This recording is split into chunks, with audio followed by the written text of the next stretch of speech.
होते बड़ा दुख शरीर का, और भोगता है प्राणी धन अपनी तकदीर का।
किसी न किसी बात से हर कोई बात से हर कोई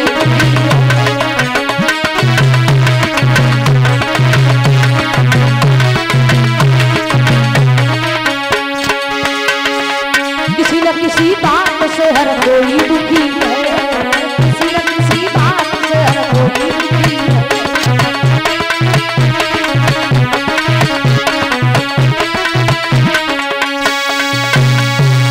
इस संसार में भगवान ने सर्व सुख किसी को नहीं दिया।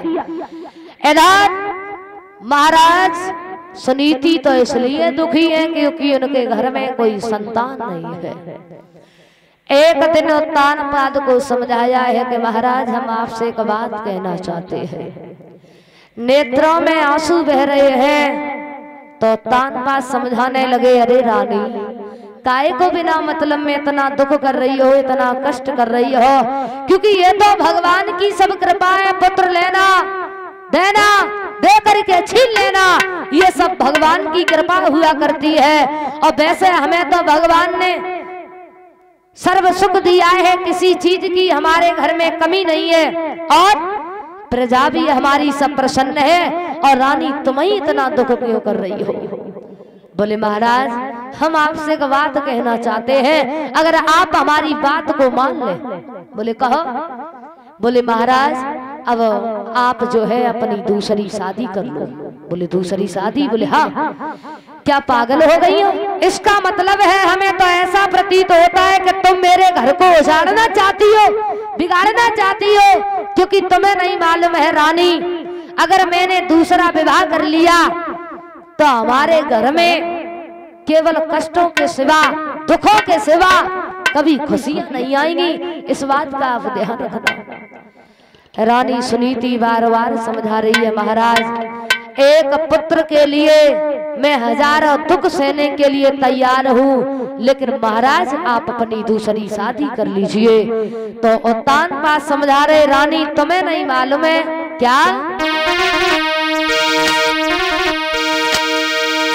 कि है मौत बुरी लेकिन अच्छी, और कई बार तो आती है,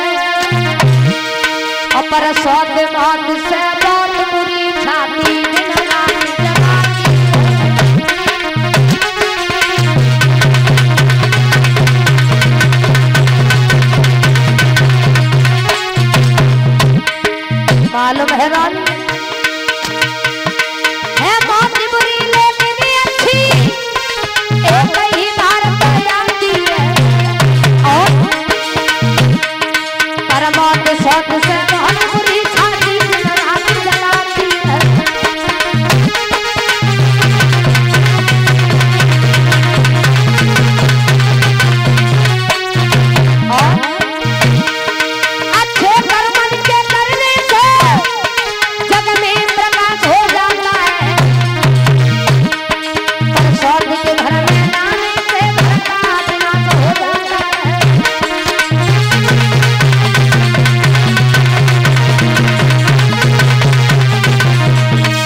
तुम्हें मालूम है रानी, मौत अच्छी है, एक ही बार आती है, सारी झंझट मिट जाती है, लेकिन सौत जो होती है कदम कदम पर दुख देती है रानी, इस बात का ध्यान रखना।